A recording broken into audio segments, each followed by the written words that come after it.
Vous allez observer ici. Je vais vous aider à faire l'observation microscopique qu'on va projeter ici. Apprendre le traitement de l'eau, cela commence par observer au microscope. En train de regarder une eau qui est polluée.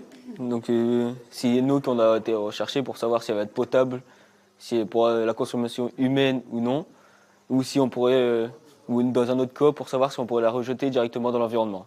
Car comme dans la flore intestinale, l'eau contient des bonnes et des mauvaises bactéries. Un rotifère, c'est notre mascotte. Il a des cils qui fait tourner, ça crée une dépression et du coup l'eau rentre dans son système digestif et il rejette les déchets. Si on le laisse travailler là, une bonne partie des déchets qu'il y a dans l'eau seront éliminés. Dans une station d'épuration, quand j'ai enlevé les graviers, quand j'ai enlevé le sable, quand j'ai enlevé l'huile, quand j'ai enlevé tout ce qui se décante, j'ai encore plein de choses dans l'eau. Eh bien, je le fais travailler. 2006, le lycée Blaise Pascal fait figure de pionnier en lançant ce BTS des métiers de l'eau. Il répond alors à une demande du territoire de former en alternance des techniciens supérieurs dans ce domaine. Ce BTS, le seul du Nord-Pas-de-Calais, attire plus que jamais. Et c'est une ressource qui va devenir rare à l'avenir.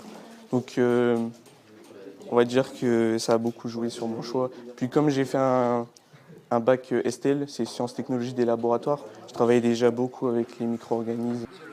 Direction la salle du traitement de l'eau où Hugo, en alternance à ArcelorMittal Dunkerque, s'exerce à dépolluer l'eau pour un usage industriel. On reçoit l'eau donc du canal de Bourbourg, donc c'est l'eau brute qu'on traite dans les décanteurs. Après, avec les filtres à sable, on a de l'eau industrielle, donc on produit 40 000 m3 par jour.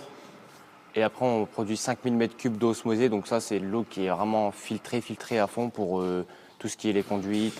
Venus en observation, ces élèves en terminale se projettent dans cette formation.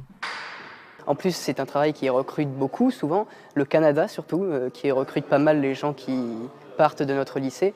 Et donc souvent, on peut se retrouver à partir au Canada, et ça, c'est pas rien. Près de 20 ans après sa création, le BTS des métiers de l'eau affiche 100% d'insertion professionnelle.